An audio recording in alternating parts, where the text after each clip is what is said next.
Hi, it's Josh here again at We Grow Hair Indy, and look at this picture here.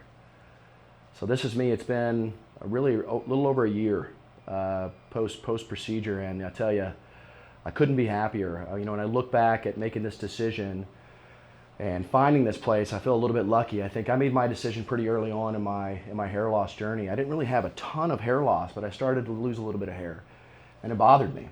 And I thought I need to find a place that can help me with this and help guide me in the right direction.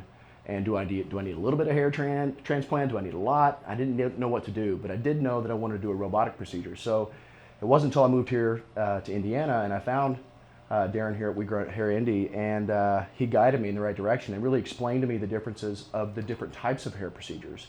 And so I went with the ARTAS hair procedure, which is the robotic procedure, and it gave me this like consistent transplant and really just helped in the areas where I needed it, right? That's really that simple, and I couldn't be happier. You can see the results, and I'm so grateful for them.